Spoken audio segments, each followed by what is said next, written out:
Hey, what's up, guys? Welcome to the Max Revenue Show. My name is Micah. I want to talk to you about something that will inevitably happen to you as you're out there selling insurance, and it sucks. That's all I can say. However, if you do this well, this shouldn't happen to you very often. However, it's still really important to kind of have a process in place to prevent it from happening. And what I'm talking about is having a rescinded or a countermanding agent of record letter. So you're all excited, you get a new sale, the client says, yep, we want to go with you. They sign the AOR, you send it into the carriers, and 2-3 days later, you get a countermanding letter saying, sorry, the client changed their mind and now they're staying put with their current agent. It's one of the most frustrating feelings ever. I've been doing this for 15 years.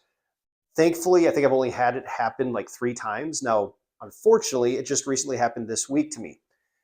So it really sucks, but it kind of inspired me to make another video on it so you guys can prevent it from happening to yourself. So let's talk about, first of all, how to prevent an AOR, a countermanding AOR, rescinding AOR situation from even occurring. First thing is talk to the client very clearly and explain to them exactly what this letter does. Don't try to be sneaky about it or use smooth language. I know that sounds nicer, but I would rather be upfront and say, hey, essentially, you're changing brokers. You're letting go of your other guy. You're firing him if you want to use that language. He's not going to be happy. But keep in mind, Mr. Business Owner, he's been paid for the last 5-10 years, $30,000 a year. So what does that add to? So you're not taking money off his plate. It's just going forward, you're making the decision to say, we want to change who represents us going into this upcoming renewal season and forward into the future. So yeah, make sure you explain that well, because it's important, because they will think, well, are you taking money off my plate? And that's a lie that's thrown out there as well. So just be mindful of that. Second thing to discuss with your prospect is talk about some of the short-term pain, I guess, that there will be, because there is an interim period, right? Well, you're waiting to be recognized as the AOR. And so just tell them, like, hey, getting certs and all this stuff might be a little bit cumbersome for about 10 business days. I just want you to be aware of that. However, once we're recognized, we'll inform you, and then we can move forward and should be able to issue everything going forward. Now, side note here is, before you even ask for an AOR, make sure that you know who their carriers are, and make sure that you've talked to those carriers to see if they have any quirks, because every carrier is different. Some won't honor midterm AORs. Some won't allow you to make policy changes. And you want to know that going into that final meeting where you ask for the AOR, so that when you get it, there's no frustration, right? You don't want to start off your relationship on a bad note. All right, the third thing to do is role play. Now, this is pretty straightforward, but it's bringing up the things that their agent will probably say. So before they sign it, just tell your Mr. Prospect, just so you know, your agent's probably going to call you. They're going to be frustrated. They're going to be mad. They're probably going to tell you that you're taking money off their plate. They're probably going to tell you that you're stealing their work, but I just want you to know this is totally common. Do you have any concerns, any questions that you want to ask me now before you do this? Okay, that's a really important step.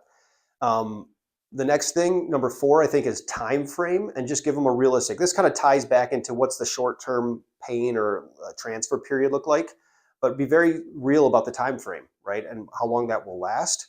And then this one might seem counterintuitive, but I think it really helps preventing a rescinding AOR, and that is encourage the prospect to call their agent before they sign the letter, or send an email. Offer to draft that email up yourself. Hey, can I send it to you? Then you can flip it on to them. You might think this is counterintuitive, because then you're like, well, they might change their mind. But if they're going to change their mind, I guess I'd rather have them do it now than later, because it's a lot more frustrating after you build out a submission, you get all excited, and all of a sudden you get a rescinding AOR.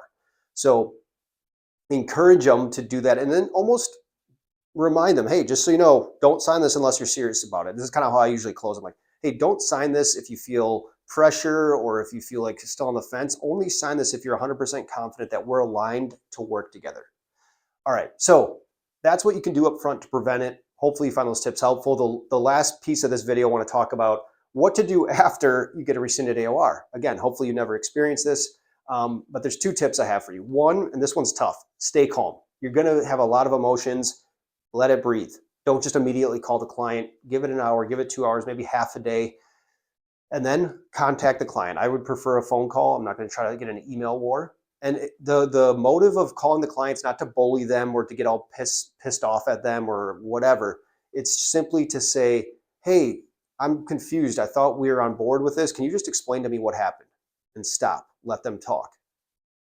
Second thing is, if you're not getting a response from your prospect, don't chase them. This is really tough for me. I want to control. I want to get an answer. That's kind of what's going on right now. This guy's totally went off the grid. I don't know what happened. Everything in me wants to keep chase.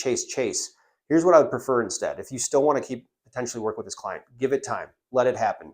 Accept the loss.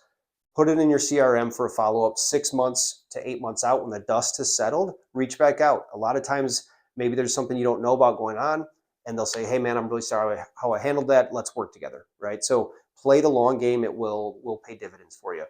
That's all I got. If you guys enjoyed the video, do us a big favor at the channel. Give this video a thumbs up, share it with someone, comment below, and subscribe. That really helps us get the word out to